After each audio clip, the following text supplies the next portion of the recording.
జ్యోతిర్వాస్తు వాస్తు విశేషాలు.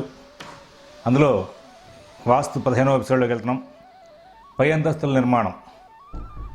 ఈ పై అంతస్తుల నిర్మాణం విషయంలో మనం అందరం కూడా ఎక్కువగా జాగ్రత్తలు పాటిస్తూ ఉండాల్సిన అంశం కనబడుతూ ఉంటుంది. ఎక్కువగా జాగ్రత్తలు అంటే మిగతా వాటికి పాటించక్కర్లేదా అంటే అన్నిటికీ పాటించాలి. పై అంతస్తుల నిర్మాణంలో ప్రత్యేకమైన జాగ్రత్తలు పాటిస్తూ ముందుకు వెళ్ళకపోతే ఎన్నో సమస్యలు ఎదురయ్యే అవకాశం ఉంది. దాని విషయాన్ని ఇప్పుడు మనం ప్రస్తావన చేసుకుందాం.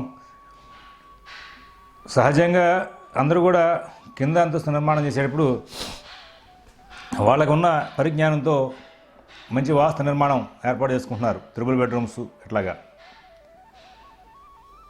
మరి పైకి వచ్చాక ఏమండి, ఈ ఏరియాలో త్రిబుల్ బెడ్రూమ్ అవసరం ఉన్న వాళ్ళు ఎక్కువగా రెంట్కి రారు.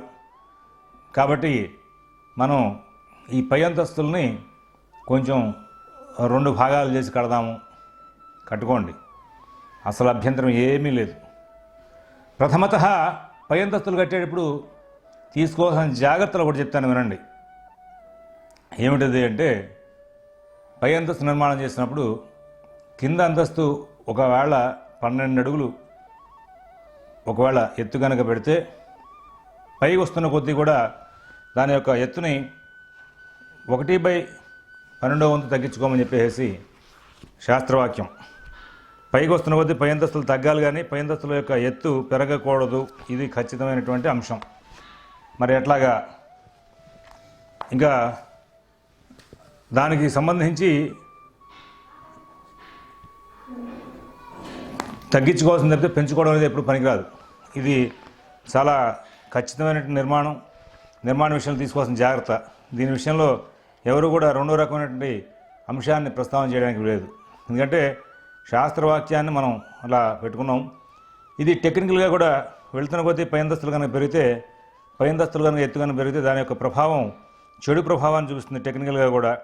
ఇది ఖచ్చితమేనండి. అందువల్ల ఏంటంటే ఎవరైనా సరే పై అంతస్తుల నిర్మాణం చేసేటప్పుడు ఆ అంతస్తుల నిర్మాణంలో పైకి వెళ్తున్న కొద్దీ కూడా మరి వాటి యొక్క ప్రభావం తేడా జరగకుండా ఉండాలంటే పైన కింద 12 అడుగులు పెడితే పైన కూడా 12 అడుగులు పెట్టుకోండి. కావాలంటే 12 దాటి మాత్రం పెట్టడానికి వీల్లేదు.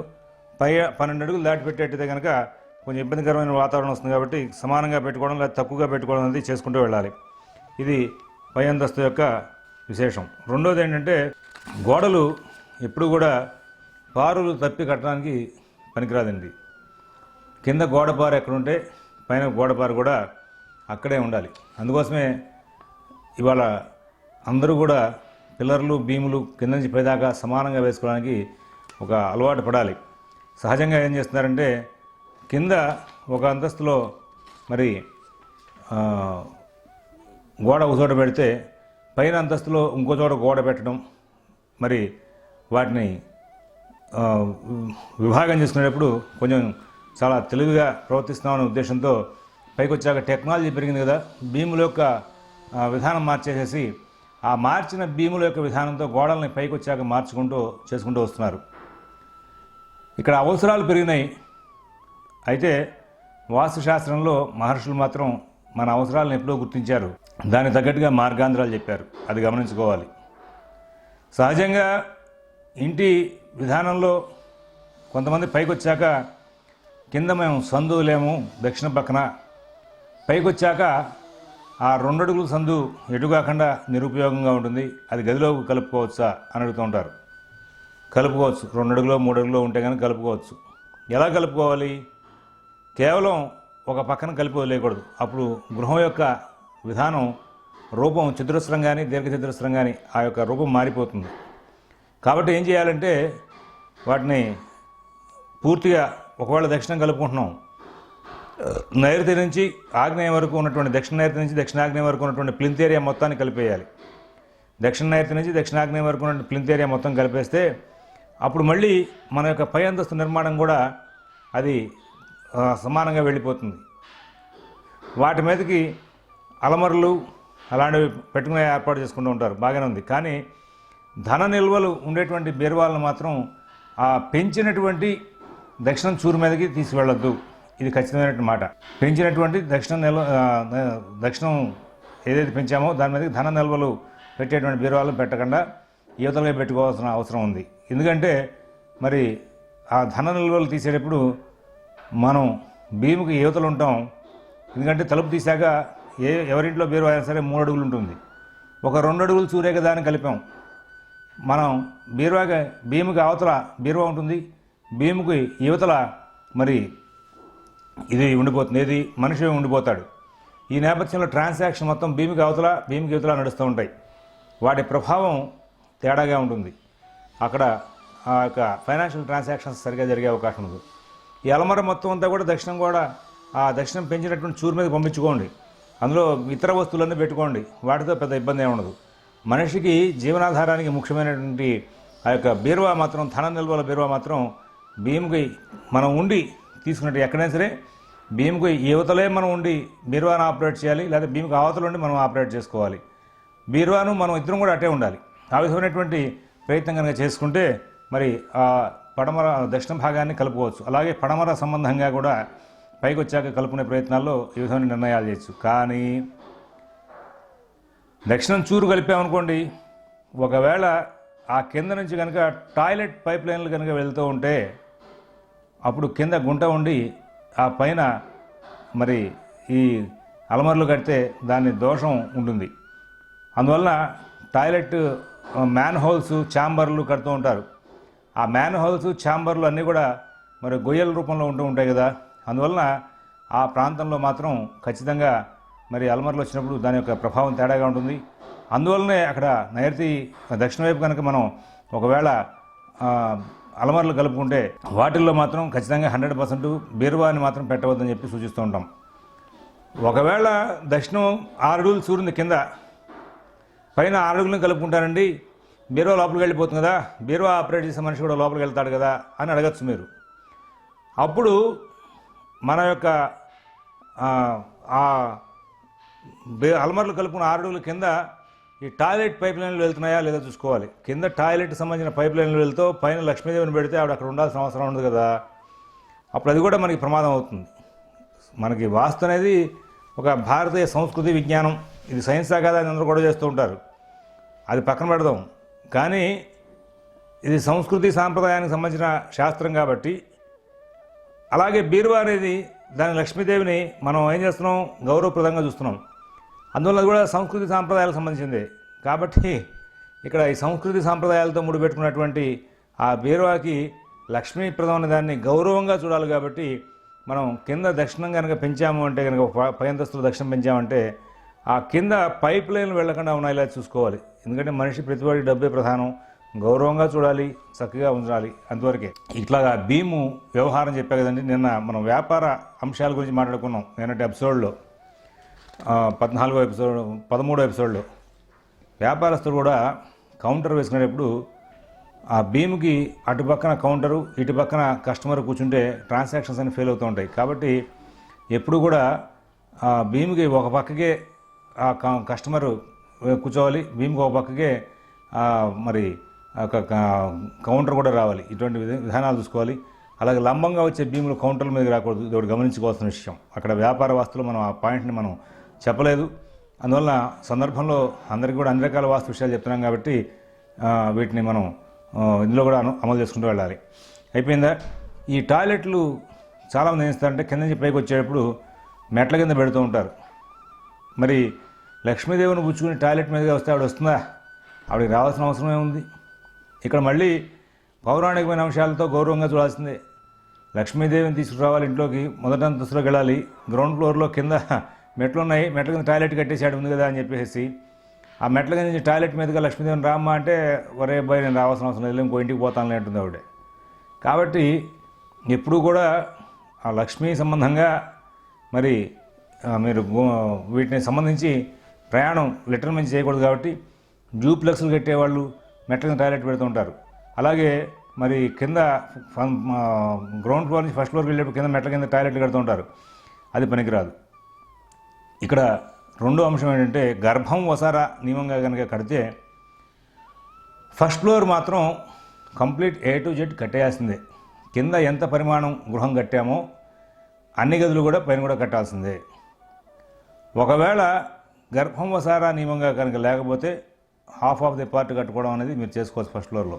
సెకండ్ ఫ్లోర్ దగ్గర నుంచి మాత్రం మీరు ఎక్కడి సరే హాఫ్ పార్ట్ కట్టుకోవచ్చు. గర్భానికి పైన సగంలో ఆపి ఆ పారులు పోటుతో వచ్చేలా చేయకూడదని చెప్పేసి శాస్త్రవాక్యం. అలాగే మరి కింద ఫ్లోరు 3 బెడ్రూమ్, పైన ఫ్లోర్ డబుల్ బెడ్రూమ్ చేసేటప్పుడు కిచెన్లు మారుతూ ఉంటాయి. బెడ్రూమ్ వర్సెస్ కిచెన్ చాలా డేంజర్. ఎప్పుడు కూడా కింద బెడ్రూమ్ పెట్టి పైన కిచెన్ పెట్టినా, కింద కిచెన్ పెట్టి పైన బెడ్రూమ్ పెట్టినా అది చాలా ప్రమాదం అవుతూ ఉంటుంది. కాబట్టి కింద మాస్టర్ బెడ్రూమ్, పైన మాస్టర్ బెడ్రూమ్ మ్యాచ్ చేసుకోండి. ఒకవేళ అత్యవసర పరిస్థితుల్లో 2 భాగాలు కనుక చేయాల్సి వస్తే గెస్ట్ బెడ్రూమ్ మీద మన పై అంతస్తులో కిచెన్ వచ్చేలా చేసుకోవచ్చు. కిందకి 3 బెడ్రూమ్లు కట్టి పైన 2 బెడ్రూమ్లుగా మారుస్తున్నామంటే మీ ఆలోచన మొట్టమొదటే ఇంజనీర్తో కానీ ఆ కన్సర్న్ వాస్తు పండితుడితో కానీ చర్చ జరగాలి. కారణం ఏంటో తెలుసా అండి? లేకపోతే ప్రమాదాలు జరుగుతూ ఉంటాయి. ఇట్లాగే ఒకవేళ కింద కిచెన్ పైన బెడ్రూమ్ రావాలన్నా, కింద బెడ్రూము పైన కిచెన్ రావాలన్నా వీటిల్లో ఒక చూపుడు బీమ్ ఒకటి చూపించుకోవాల్సి వస్తూ ఉంటుంది. ఆ గ్యాస్ సంబంధించినటువంటి ఆ కిచెన్ సంబంధించినటువంటి పార్టీషన్లో ఆ గ్యాస్ అలమరలు అవన్నీ వచ్చేందుకు వీలుగా బీమ్కి అవతలకు వచ్చేలాగా పైన చేసుకోవడానికి వీలుగా ఏదో 16 అడుగులు బెడ్రూమ్ పెట్టాం, పైన తప్పనిసరిగా పరిస్థితులు దాని మీద కిచెన్ రావాల్సి వస్తుంది. అప్పుడు ఇక్కడ ఏం చేయాలంటే ఇక్కడ ఒక 10 అడుగుల దగ్గర ఒక చిన్న చూపుడు బీమ్లో వచ్చి ఆ అడుగుల్లో కిచెన్ సంబంధంగా ఏర్పాట్లు చేసేస్తే అప్పుడు కింద గదిని 2 పార్టుగా చూసినట్టు అనమాట. భీము చూపించామంటే కనుక భీముకి ఇటు పక్కన మరి మరి ఈ బెడ్ ఏర్పాటు జరుగుతుంది. కాబట్టి ఒకవేళ పైన కిచెన్ కమ్ డైన్ వచ్చినా లేకపోతే ఓపెన్ కిచెన్ మొత్తం 16 అడుగులు వాడుకుంటూ ఉన్న భీమికి అవతల వైపు కిచెన్ పార్ట్లు వస్తాయి పై అంతస్తులో. అప్పుడు ఆ ఎఫెక్ట్ కింద వాడికి లేకుండా ఉంటుంది. అంతేగాని ఏకాండం 16 అడుగులు ఏకాండంగా చూపించేసేసి ఈ ఏకాండంలో వాడిని అబ్బాయి ఇక్కడ పైన కిచెన్ కట్టుకోరా అంటే కింద బెడ్రూమ్ టోటల్గా 16 అడుగులు ఉన్నట్టు లెక్క. పైన ఓ పక్కకి మనం గ్యాస్ కట్టినా అది టోటల్ కిచెన్ రూమ్ మీద లెక్కలోకి వచ్చి మొత్తం వాడికి ఆ కిచెన్లో పడుకున్న వాడికి ఇబ్బందులు వస్తూ ఉంటాయి. అందువల్ల కింద కిచెను పైన బెడ్రూమ్ రాకూడదు. అలాగే ముతక భాషలో చెప్పాలంటే మరి మామూలుగా చెప్తే అర్థం కాదు. టాయిలెట్స్ కింద పెట్టి పైన కిచెన్ కట్టడం, కిచెన్ కట్టి పైన టాయిలెట్స్ కట్టడం వాళ్ళ రోజున చాలామంది అది తప్పు కార్యక్రమాలు చేస్తున్నారు. చాలా అసహ్యకరమైన పని అది. ఏమన్నా మధ్యలో స్లాబ్ ఉందండి అంటాడు. నీ బంధు స్లాబ్ లేకపోతే పైన నిర్మాణం ఎట్లా వస్తుంది? అంత తెలివి తక్కువగా శాస్త్రం ఏం చెప్పలేదు. వాళ్ళకి చూస్తే ఈ వాస్తవలాగా వచ్చి వాడిని చూస్తే ఒక వింత పశువులాగా చూస్తూ ఉంటారు వాళ్ళు. ఏమయ్యా కింద కిచెన్ వచ్చింది పైన టాయిలెట్ రాకూడదయా అంటే పైన స్లాబ్ వచ్చింది కదండి అంటాడు. ఇవాళ వెళ్తుంటే ప్రాక్టికల్గా అనమాట. నేను చాలామంది దగ్గర ఆ మాటలు విన్నాం. వాళ్ళు ఏంటంటే ఎదుర్కొన్న వాళ్ళని ఒక పిచ్చివాడి కింద చూస్తూ ఉంటారు. ఉన్నవాడిని ఒక పిచ్చివాడి కింద చూస్తారు. చూసి కింద కిచెన్ పెట్టి పైన టాయిలెట్ పెట్టకూడదు రా అబ్బాయి అంటే దాన్ని ఒక అపహాస్యంగా స్లాబ్ వచ్చింది మాట్లాడతాడు. అంటే స్లాబ్ రాకపోతే పైన నిర్మాణం వస్తుందా? స్లాబ్ లేకుండా పైన నిర్మాణం అవుతుందంటే అంత వెర్రివాడి కింద వాడు మాట్లాడుతూ ఇరుకున్నాడు వెర్రివాడి కింద భావం చేస్తూ ఉంటాడు. సరే వీడి పిచ్చివాళ్ళే, వీడి గురించి మనం ఆలోచించడం ఎందుకు అని మేము కూడా పక్కకు వచ్చేస్తూ ఉంటాం. ఇంకా మొండిగా మూర్ఖంగా ఆలోచించడం ఎందుకని. కింద వంట పైన పెంట, కింద పెంట పైన వంట, ఇది పనికిరావు ముతక భాషలో చెప్పాలంటే. అందువల్ల కింద లెటర్ని కట్టి పైన మన వంట పెట్టిన, కింద వంట పెట్టి పైన లెటర్ని పెట్టిన దాని యొక్క ప్రభావం చాలా చెడుగా ఉంటుంది. అట్లాంటి ఇళ్లలో ఎక్కడా కూడా సుఖం ఉండట్లేదు. ఇది బాగా ప్రాక్టికల్గా గమనించుకోవచ్చు. ఆరోగ్య సంబంధమైన అంశాల్లో బాగా ఇబ్బందులు వస్తున్నాయి. ఇది గమనించుకోవాలి. ఈ గోడలు చాలామంది పారులు తప్పించి కడుతూ ఉంటారు. ఏం చేస్తారంటే పైన వాష్ ఏరియా కావాలని చెప్పేసి డైనింగ్ దగ్గర లేకపోతే ఇంకో చోటతో ఒక గోడను ముందు తీసుకొచ్చేస్తారు 4 అడుగులు 3 అడుగులు. మీకు ఈ పారు తప్పిన గోడ ఒకవేళ పైన బెడ్రూమ్ కనుక వచ్చిందనుకోండి, కింద గోడ ఇట్లా అడ్డంగా వచ్చింది, పైన బెడ్ దాని మీద వేసుకున్నాడు, ఆ మనిషి ఎప్పుడు కూడా ప్రశాంతంగా ఉండలేడు, అనారోగ్యంగా ఉంటాడు. పైకి వచ్చి చూస్తాడు సిద్ధాంతి, ఏమన్నా ఈ పైన పోర్షన్ నేను తీసుకున్నానండి ఒకసారి వాస్తు చూడండి అంటాడు. అంటే పైకి వస్తాడు వీడు, తీసుకోగానే మొత్తం చూస్తే అబ్బో బ్రహ్మాండంగా అంటాడు. నిజంగా బ్రహ్మాండంగా ఉంటుంది పై వరకే. కానీ కిందవాడు గోడ పారు తప్పించేశాడే కింద పోర్షన్కి, ఆ గోడ పోటై మధ్యలో ఉన్నటువంటి ఆ బెడ్రూమ్కి పోటు అవుతోంది అనేటువంటి అంశాన్ని ప్రస్తావన చేయడు. వాడికి ఎన్ని చెప్పినా ఆ ఇంట్లో మనశ్శాంతి ఉండదు, దాంపత్య జీవనానికి ఇబ్బంది వస్తూ ఉంటుంది, ఆరోగ్య సమస్యలు వస్తూ ఉంటాయి, కారణం లేదు, కలహాలు రేగుతూ ఉంటాయి. ఏమిటయ్యా కారణం తెలియదు దానికి. అందుకోసం చెప్పేసి ఏం చేయాలంటే కింద అంతస్తులో బెడ్రూమ్కి గోడలు ఏమైనా పారు తప్పించారా? అందుకోసమే సిస్టమేటిక్గా మహర్షి ప్రోక్తమైన వాస్తుశాస్త్రం కింద పైన గదుల యొక్క సైజులు ఒకటే పెట్టి ఒకటే పద్ధతిలో కట్టుకుంటూ వెళ్ళరు అబ్బాయి, నీకు అసలు ఏమి ఇబ్బంది రాదు. కొన్ని వాస్తు విరుద్ధంగా కట్టేసుకున్నా సరే, వాస్తు విరుద్ధంగా కట్టుకున్నా సరే, నువ్వు అన్ని అంతస్తులు ఒకటే మాదిరిగా కట్టావంటే కనుక ఆ ఇళ్లలో ఎవరు నష్టపోరు. వాస్తు ప్రకారం కడుతూ కింద అంతస్తుల్లో గోడలు ఒకచోట, పైన అంతస్తుల్లో గోడలు ఒకచోట కట్టావా, దానికి ఒక బాధ్యత లేకుండా కట్టావా, చాలా ప్రమాదాల్లో పడిపోయే అవకాశం వస్తుంది. ఇది గమనించుకోవాల్సిన అవసరం ఉంది. అందుకోసమే దీనికి సంబంధించి మనం తగు జాగ్రత్తలతో నిర్మాణం చేయకపోతే ప్రమాద భూయిష్టం అవుతుంది. కాబట్టి ఇన్ని అంశాలు మనం ప్రస్తావన చేసుకుంటూ వస్తున్నాం. అదే రీతిగా చాలామంది ఇవాళ ఫారెన్ నుంచి ప్లాన్స్ పంపిస్తూ ఉంటారు. వాళ్ళకి వాస్తు సంబంధం లేదు కదా, కట్టేస్తూ ఉంటారు. పై అంతస్తులు కట్టేటప్పుడు కిచెన్కి టాయిలెట్కి బ్యాలెన్స్ ఉండదు. ఒక్కోసారి కిచెన్ మీద టాయిలెట్లు వస్తూ ఉంటాయి. మనం ఏం చేయలేం, చూస్తూ ఉండిపోవాల్సిందే. వాళ్ళు ఇట్లాంటి సమస్యలు ఫేస్ చేస్తారా అని మీరు అడగచ్చు. ఏమంటే ఫారెన్లో వాళ్ళందరూ అట్లా కట్టున్నారు, వాళ్ళంతా ఆరోగ్యంగా ఉన్నారు కదా, అడగద్దు మనల్ని. భారతీయ సంస్కృతికి సంబంధించినటువంటి వాస్తుశాస్త్రం, భారతదేశం ఇక్కడ అమలు చేస్తున్న విధానాలు, ఇక్కడ చేస్తున్నటువంటి విశేషాల మీద మాట్లాడదాం. శాస్త్రం అయితే ఖచ్చితంగా కింద కిచెన్ పెట్టి పైన టాయిలెట్ కట్టకూడదు, కింద టాయిలెట్ పెట్టి పైన కిచెన్ కట్టకూడదు. ఈ రెండు మాత్రం అంతే. అలాగే కింద కిచెను పైన టాయిలెట్లో పనికిరాదు అనుకుంటున్నాము. అలాగే టాయిలెట్లు, దేవుడి మందిరాలు కూడా ఒకదాని మీద ఒకటి రాకూడదు. ఇది అందరూ కూడా ఖచ్చితంగా అమలు చేసుకోవాలి. సందు ఒక్కొక్కసారి 3 అడుగులు 2 అడుగులు సందులు దక్షిణ పక్కన కలుపుకునేటప్పుడు టాయిలెట్ ప్లేస్మెంట్లు ఆ 2 అడుగుల దగ్గర తేడా వస్తూ ఉంటాయి. టాయిలెట్ బీమ్కి పూర్తిగా ఆ టాయిలెట్ సీటు అవతలకి వెళ్ళిపోవాలి, ఎక్కడైతే కలుపుకుంటున్నారో అక్కడికి. అలా వెళితేనే కరెక్ట్ అవుతుంది. మరి కలుపుకున్నాం కదా అని చెప్పేసి టెక్నాలజీ పెరిగిందని చెప్పి కలిపేస్తే బీమ్ మధ్యలో ఉండగా ఈ 2 అడుగుల సందు దక్షిణ సందు కలుపుకుని టాయిలెట్ వెనక్కి తీసుకెళ్తే ఆ మనిషి కూర్చున్నప్పుడు టాయిలెట్ సీట్ మీద సగం భీము కిందకి సగం భీము వెనకాలకి కనుక వస్తే ఆ ఇంట్లో ఉన్న వాళ్ళకి ప్రతి వాడికి కూడా ఏ పని కలిసి రాకుండా చాలా ఇబ్బందికరమైన ఘటనలోకి వెళ్తూ ఉంటాడు. ఏ పని మొదలెట్టినా భ్రష్ట్ అవుతూ ఉంటుంది, ఏ పని చేసినా సరే సమస్య వస్తూ ఉంటుంది. సీలింగ్ చేసేస్తారు కట్టేసిన తర్వాత. ఏమిటో ఇదో పెద్ద ఫ్యాషన్, టాయిలెట్లలో కూడా సీలింగ్ చేసుకుంటున్నారు వాళ్ళు కొత్తగా. అందులో ఏముందో అర్థం కావట్లేదు. వాస్తుడానికి వెళ్తే అంతా సీలింగ్లో ఉంటుంది. ఈ సిద్ధాంతి పిచ్చి చూపులు చూస్తాడు, అడిగితే అర్థమైనట్టు దివ్య జ్ఞానం ఉన్న వాళ్ళగా చూస్తుంటాడు. ఏమీ అర్థం కాలేదని అర్థం. ఎందుకంటే అక్కడ సీలింగ్ లోపల ఏముంది, ఏమర్థం అవుతుంది? భీములు ఎక్కడున్నాయి తెలియదు, పిల్లర్లు ఎక్కడున్నాయి తెలియదు. మొత్తం అంతా వీడి పైకి వచ్చాక ఒక 2 అడుగులు చూరు కలిపేసేసి దాంట్లోకి పెట్టేస్తాడు. ఈ 2 అడుగుల చూరు మూలంగా ఈ లెటర్న్ సీటు మరి అటు పూర్తిగా వెనకాల 2 అడుగులోకి వెళ్ళదు. మనిషి కూర్చున్నాక సగం అటు సగం ఎటు ఉంటుంది. దీని ప్రభావము కింద చండాలంగా చూపించేస్తూ ఉంటుంది. ఈ మనిషికి కలిసి రాదు. ఎందుకు కలిసి రాదు అర్థం కాదు. చూడడానికి మొత్తం పై ఎత్తులో బాగుంటుంది గదులన్నీ కూడా. ఇవాళ ఆ సీలింగుల ప్రభావం అంత దరిద్రం అయిపోతుంది. అది వాస్తుకి కనపడకపోవడమే కాదు, టెక్నికల్గా కూడా ఎప్పుడైనా స్లాబ్ లీకేజీలు వస్తే మొత్తం అంతా పాడైతే కానీ కింద కనపడట్లా. అటువంటి దౌర్భాగ్య స్థితి నడుస్తోంది. కాబట్టి వీటన్నిటిని కూడా మనం అవాయిడ్ చేసి తెలుసుకోవాలంటే కట్టుబడి చేసేటప్పుడు దక్షిణం కలిపేటప్పుడే ఆ టాయిలెట్స్ మీద పరిపూర్ణంగా దృష్టి పెట్టాలి. ఇప్పటిదాకా మీరు విన్నారు కదా 16 నిమిషాల ఎపిసోడ్లో నేను మొత్తం టాయిలెట్స్ గురించి ఎక్కువ మాట్లాడా. పై అంతస్తులో అపార్ట్మెంట్లలో కానీ టాయిలెట్స్ మన పై అంతస్తులు కట్టే దాంట్లో కానీ ఎవరైనా సరే మరి గోడలు ఇష్టం వచ్చినట్టు పార్లు మార్చుకుంటే ఈ టాయిలెట్ల ప్రభావమే వాస్తు ఇబ్బంది పెట్టేసేసి ఆ మనుషుల జీవితాలతో ఆడుకుంటోంది. ప్రతి వాస్తు విషయంలో కూడా మనకి టెక్నాలజీ పెరిగిందని చెప్పి టాయిలెట్లు ఇష్టం వచ్చినట్టు మార్చేస్తున్నాడు. హార్జార్డినల్గా ఉన్నవి వెర్టికల్గా మారుస్తున్నారు, వెర్టికల్గా ఉన్నవి హార్జార్డినల్ మారుస్తున్నారు, టాయిలెట్ ప్లేస్మెంట్లు మారుస్తున్నారు. వాటి మూలంగా టెక్నాలజీ పెరిగిందేమో కానీ వాస్తు ఎఫెక్ట్ మాత్రం మారలేదు. ఇవాళ గోడలు మరి చెమ్మ దిగుతున్నాయి, చెదలు వస్తున్నాయి అంటే దానికి కూడా టాయిలెట్లు కారణం టెక్నికల్గా కూడా.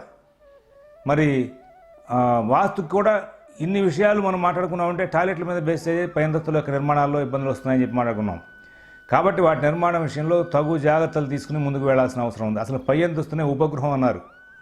పై అంతస్తునే దాన్ని ఉపగృహంగా నిర్ణయం చేశారు. దానికి పెద్ద ప్రాధాన్యత లేదు. సింహద్వారం అంటే గ్రౌండ్ ఫ్లోర్లో పెట్టేదే సింహద్వారం అని చెప్పాడు వాస్తుశాస్త్రరీత్యా. సరే వాళ్ళ అపార్ట్మెంట్ ఎవడి ఫ్లోర్ వాడితే కాబట్టి ఎవడి ఫ్లోర్కి సంబంధించిన సింహద్వారం వాడికి చూస్తున్నాం తప్పదు. కాబట్టి అసలు ఒకే ఇల్లు కట్టాం, 5-6 అంతస్తులు కట్టామంటే గ్రౌండ్ ఫ్లోర్లో పెట్టేది సింహద్వారం అవుతుంది, కానీ ఫస్ట్ ఫ్లోర్లో పెట్టేది సెకండ్ ఫ్లోర్లో పెట్టేది ఉపగృహాలు. ఎందుకంటే ప్రధాన గృహం లేకుండా ఉపగృహాలు వస్తాయా? రావు కదా. ఈ వాటాలు వేసుకుని అద్దెలుకుంటూ తండ్రి కొడుకులు వాటాలు వేసుకుంటూ ఉండేటప్పుడు కూడా మరి తండ్రి అనేవాడు అసలు ఫస్ట్ ఉంటే ఆ కొడుకు అనేవాడు వస్తాడు. గ్రౌండ్ ఫ్లోర్ అనేది ఉంటే ఫస్ట్ ఫ్లోర్ వస్తుంది. గ్రౌండ్ ఫ్లోర్ లేకపోతే ఫస్ట్ ఫ్లోర్ ఎట్లా వస్తుంది? ఆ విభాగాన్ని కూడా అట్లా చెప్తే మన వాళ్ళు దాన్ని అర్థం చేసుకోకుండా రివర్స్ చేసి వాళ్ళ ప్రచారం చేసుకుంటూ వచ్చారు. చాలా ఉన్నాయి పై అంతస్తులతో ముడిపెట్టుకుని. సరే, ఈ అలమరలు ప్లేస్మెంట్ మార్చేటప్పుడు కూడా మరి ఒకవేళ అలమర మార్చాం, దానికి గది యొక్క సైజు పెంచాం, అలమర దాన్ని మార్చాం, ఒకవేళ పొరపాటున కింద టాయిలెట్ ఉంది, పైకి వచ్చాక ఈ టాయిలెట్ మనకు వదిలేని తీసేసాం, సందులో పెట్టేసుకుందాంలే అని చెప్పేసి చూరు మీద పెడదాంలే టాయిలెట్ అని చెప్పి మారిస్తే మార్చుకోవచ్చు. కానీ రూమ్ పెద్దయింది. రూమ్ పెద్ద అయినప్పుడు కింద బెడ్రూమ్కి ఒకవేళ దక్షిణం వైపు ఉత్తరం వైపు టాయిలెట్ ఉందనుకున్నాం, పై అంతస్తుకు వచ్చాక దక్షిణం పక్కన ఉత్తరం పక్కన టాయిలెట్ వద్దనుకుని తీసేసాక బెడ్రూమ్కి టాయిలెట్కి కింద వాడికి గోడ ఉంది. ఆ గోడ మీద కనుక పొరపాటు మంచం వచ్చిందా పైన వాడి నాశనమే, వాడి జీవితం అంతా కూడా ఏమీ కలిసి రాదు, పడక సుఖం ఉండదు, దాంపత్య జీవితం సరిగ్గా ఉండదు, కలహాలు ఉంటాయి, అనారోగ్యాలు ఉంటాయి. కాబట్టి కిందకి పైకి వాళ్ళ టాయిలెట్లు తీసేసుకోండి, కానీ ఈ గోడ పైవాడికి ఇబ్బంది అవుతుందనేటువంటి అంశాన్ని మాత్రం బాగా గుర్తుపెట్టుకోండి, దానికి తగ్గట్టుగా ప్రవర్తించుకోండి. అలాగే ఒకవేళ తీసేసాక అలమర పెట్టాం, కింద టాయిలెట్ ఉంది, పైన బీరువా వచ్చేసింది, పొరపాటున డబ్బు నిల్వలు ఉండవు, చాలా ప్రమాదం అవుతుంది. కాబట్టి సైన్స్ డెవలప్ అయింది, సివిల్ టెక్నాలజీ డెవలప్ అయింది, సివిల్ ఇంజనీరింగ్ టెక్నాలజీ డెవలప్ అయిందని చెప్పేసి ఈ గోడలు మార్చే విధానాన్ని కనుక ఇష్టం వచ్చినట్టు ప్రవర్తిస్తే జీవితాలు మారిపోతాయి. పెనం మంచి పొయ్యి మీద పడ్డట్టు అట్లా కాకుండా చేపలు చెరువులోంచి బయటపడితే ఎట్లా గిలగలా కొట్టుకుంటాయో ఆ మనుషులు, ఆ ఇంట్లో ఉండే వాళ్ళ యొక్క మనుషులు కూడా గిలగలా కొట్టుకుంటారు. అలాంటి సందర్భంలో వాస్తు చూపించుకోవస్తే మీ కిందందస్తు వాడి వాస్తు, పై అంతస్తు వాడి వాస్తు కొలతలతో సహా మొత్తం తీసుకుని చూపిస్తేనే పని అవుతుంది, లేకపోతే అవ్వదు. ఇది గమనించుకోండి. వచ్చే వాస్తు సిద్ధాంతాలు తెలుగు తక్కువ వాళ్ళేం కాదు, కానీ వాళ్ళకి అవకాశాలు ఇవ్వకుండా నాకు వాస్తు చూసేయి, వాస్తు బాగా చెప్పు అంటే కుదరదు. కాబట్టి అది గమనించుకోండి. ఇలాగ గోడలు కనుక ఒకవేళ పారులు తప్పించే అంశం వచ్చి ఆ పారు కింద వాటికి పై వాటికి పోట్లు తేడా వస్తున్నాయంటే అటువంటి సందర్భంలో పెద్దలు అనుభవం మీద కొన్ని మాటలు చెప్పారు. ఏంటంటే ఫిక్స్డ్ వాల్ అంటే 4 వైపులా కలిసిపోయినటువంటి వాడు, ఈ గోడకి భూమికి ఆకాశానికి, అంటే పై స్లాబ్కి కింద స్లాబ్కి పక్కన కలిస్తే కనుక వాటికి ఫిక్స్డ్ వాల్స్ కింద వస్తాయి, అవి పోటు అవుతాయి. ఇట్లాంటి సందర్భంలో పారు తప్పించాల్సి కనుక వస్తే పైకి కిందకి డిస్టర్బెన్స్ క్రియేట్ చేసే అవకాశం ఉంది అనేటువంటి భావన కనుక కుదిరితే సైడ్లు కలిపేసేసి ఎట్లాగో నేల మీద గోడ కట్టాలి కాబట్టి ఇక్కడ కలుస్తుంది, 3 వైపులా కలుపుకుంటూ వచ్చి పైదాకా వచ్చాక సీలింగ్కి ఆనించకుండా ఒక 6 అంగుళాల కింద గోడ ఆపేసేసి దాని మీద ఒక బద్ది వేసేసి, కాంక్రీట్ బద్ది, ఎందుకంటే మళ్ళీ గోడకి గాలి పొగుళ్ళు వస్తాయి కదా టెక్నికల్గా, అట్లాంటి గాలి పొగులు రాకుండా ఒక కాంక్రీట్ బద్ది వేసేసి ఆపేస్తే ఇది స్లాబ్కి ఆనలేదు కాబట్టి మనం ఒక తడి కట్టు పెట్టుకున్నట్టు ఒక అల్యూమినియం పార్టీషనో, ఒక యూపీవీసీ పార్టీషనో, ఒక చెక్క పార్టీషనో చేస్తే ఎట్లా చేస్తామో అలా చేసినట్టు ఒక తడి కట్టు పెట్టినట్టు అనమాట. దాని మూలంగా పై అంతస్తు వాడికి ఈ పారు తప్పిన గోడలు ప్రమాదాన్ని చూపించకుండా ఉంటాయి అని చెప్పేసి ఒక చక్కటి వ్యాఖ్యానాన్ని మన వాళ్ళు చేసుకుంటూ వచ్చారు. ఇలాగా పారులు తప్పే గోడలు. సరే, హద్దు మీదకి గోడ ఉంది, పై అంతస్తుకు వచ్చాక ఇప్పుడు చాలా పైత్యం అనమాట. ఏమండి, టాయిలెట్ పై అంతస్తులో కట్టేటప్పుడు పెట్టగోడని ఆనించి కట్టుకోవచ్చా? చూరు నీళ్ళు లోపల పడాలంటే కాంపౌండ్కి గోడకిను ఆ చూరుకి మధ్యలో పడాలని చెప్పి శాస్త్రం, కానీ ఇక పైన ప్రతి ఫ్లోర్కి పడతాయా? మరీ అతి చేష్ట ఎక్కువైపోయింది. ఆ పెట్టగోడ వాడుతున్నాడు, తూర్పు హద్దు ఈ ఫ్లోర్కి ఇదే కదా తూర్పు హద్దు అంటాడు. ఇంటి మొత్తానికి తూర్పు హద్దు చూసుకోమని చెప్పి శాస్త్రం చెప్పింది. ఆ పై అంతస్తులు వస్తే తూర్పు గోడ ప్రహరీ పెట్టగోడ ఏదైతే ఉందో అది వాడేసుకుని టాయిలెట్ కట్టుకోవచ్చు. మరి ఇంటికి ఆనించి టాయిలెట్ కడితే అది దోషం, అది గ్రౌండ్ ఫ్లోర్లో మాత్రం, కానీ ఫస్ట్ ఫ్లోర్లో కాదు. కారణం ఏంటి? ఆ ఫస్ట్ ఫ్లోర్లో, సెకండ్ ఫ్లోర్లో, థర్డ్ ఫ్లోర్లో కట్టేటువంటి అవుట్ సైడ్ టాయిలెట్లకి కింద ఆ స్లాబ్ ఆధారం అవుతుంది, పైన స్లాబ్ ఆధారం అవుతుంది. ఇంకేముంది, అది ఆడినట్టు కాదు, పెరిగినట్టు కాదు. పెరగడం అంటే ప్లింత్ ఏరియా లోపల నుంచి ద్వారం పెట్టి బయటికి అట్లా పొజెస్ చేస్తే అది పెరగడం కింద లెక్కలో వస్తుంది. అంతేగాని అక్కడ వాటికి చూర్ల మీదకి వెళ్ళిన వాటికి అవి పెరగడం కింద లెక్కలోకి రావు. వాటిని డైరెక్ట్గా గదిలోంచి కనెక్ట్ చేసినప్పుడే పెరిగినట్టు వస్తుంది. అలాంటి సందర్భం వచ్చినప్పుడు ఒకవేళ ఉత్తర పక్కన వాయువ్యంలో అవసరార్థం మనం బాత్రూమ్ కడుతున్నాం, అప్పుడు దానికి తగ్గట్టుగా ఈశాన్యంలో కూడా ఒక చిన్న డోర్ కనెక్ట్ చేసేస్తే కనుక వాయువ్యం దగ్గర నుంచి ఈశాన్యం దగ్గర మొత్తం కలిపేసుకున్నటువంటి ఫలితం వస్తుంది. ఇంకా పై అంతస్తులకు వెళ్ళాలి అంటే, ఇంట్లోకి మెయిన్ డోర్ దగ్గర రావాలంటే, పై అంతస్తులో మెయిన్ డోర్ దగ్గర రావాలంటే మెట్ల కింద నుంచి దూరి లోపలికి వచ్చేలాగా ఉండకూడదు. అదొకటి గమనించుకోండి. మన నడక, ప్రధానమైన నడక చాలా చక్కగా డైరెక్ట్గా వచ్చేట్టుగా ఉండాలి. ఒకవేళ చాలామంది ఏం చేస్తూ ఉంటారంటే తూర్పు ఆగ్నేయంలో మెట్లు పెడుతూ ఉంటారు. మెట్లు ఒక 8 అడుగులు ఒక ఫ్లైట్ లేపేస్తే అక్కడి నుంచి ఒక 4 మెట్లు 5 మెట్లు రౌండ్ అప్ చేస్తారు, హాఫ్ ఆఫ్ ది పార్ట్. కింద 8 అడుగులు ఎత్తుండేసరికి మనిషి ఫ్రీగా రావచ్చు, దాన్ని ఎంట్రన్స్ పెట్టేస్తారు. ఇక్కడి నుంచి దూరి లోపలికి వచ్చి అప్పుడు ఫస్ట్ మెట్టు ఎక్కుతాడు వాడు మొట్టమొదట కాంపౌండ్లో అడుగుపెట్టి వాడు నడిచిన నడకంతా కూడా మెట్ల కిందే నడిచినట్టు అవుతుంది. అలా మెట్ల కింద నడుచుకుంటూ పై అంతస్తుకి మెయిన్ డోర్ దగ్గరికి వెళ్ళేటువంటి వ్యక్తి యొక్క జీవనం ఎప్పుడు కూడా అభివృద్ధిలోకి రాదు. ఆ ఇంట్లో ఉండేవాడి యొక్క శ్రమ వృధా అవుతూ ఉంటుంది. వాడు చేసేటువంటి పరిశ్రమకు సంబంధించిన ఫలితాలు రావు. వాడిని ఎప్పటికప్పుడు మొట్టికాయలు వేసి కింద దింపేస్తూ ఉంటుంది ఆ ఇల్లు. కాబట్టి అది గమనించుకోవాలి. ఆ తర్వాత మనం నడుస్తున్నామంటే పై అంతస్తుల్లో ఆ ప్లేసుల్లో టాయిలెట్లు ఉన్నాయా, బాత్రూమ్లు ఉన్నాయా చూసుకోవాలి. లెట్రిన్ల కింద బాత్రూమ్ కింద దూరి నడుచుకుంటూ కింద నుంచి కారిడార్లోంచి నడుచుకుంటూ రాకూడదు. మనం ప్రధానంగా నడుచుకుంటూ లోపలికి వచ్చేటువంటి దారిలో ఆ పైన లెట్రిన్లు బాత్రూమ్లు ఉన్నాయంటే కనుక అక్కడ మహాలక్ష్మి లోపలికి వచ్చే ప్రయత్నం చేయదు. కాబట్టి ఆ పై అంతస్తులో ఉన్న వాడికి ఆ లెట్రిన్ కింద నుంచి దూరిచ్చేందుకు వాడికి యోగం ఉందేమో కానీ ఆ లక్ష్మీదేవికి వచ్చే యోగం ఉండదు. కాబట్టి ఆవిడ అలాంటి చోట్ల లోపలికి వచ్చే ప్రయత్నం చేయదు. కాబట్టి ఇలాంటివన్నీ కూడా ఆలోచించుకుని పై అంతస్తులు కట్టేటప్పుడు నిర్మాణాలు చేసుకోవాలి. పై అంతస్తుని 2 భాగాలుగా 3 భాగాలుగా విడగొట్టేద్దాము అంటే ఇవన్నీ తెలుసుకోకుండా కనుక విడగొడితే అవి చాలా ప్రమాదానికి దారితీసే అవకాశం వస్తుంది. అది గమనించుకుని ముందుకు వెళ్ళమని చెప్పి సూచిస్తూ తర్వాత మరొక అంశాన్ని ఇక్కడ ప్రస్తావన చేసుకుంటూ ముందుకు వెళ్దాం. స్వస్తి. ఈ వీడియో గనుక మీకు నచ్చినట్లయితే లైక్ చేయండి, షేర్ చేయండి, సబ్స్క్రైబ్ చేయడం మాత్రం మర్చిపోకండి. మా వీడియో నోటిఫికేషన్స్ మీకు రావాలంటే బెల్ ఐకాన్ ని క్లిక్ చేయండి.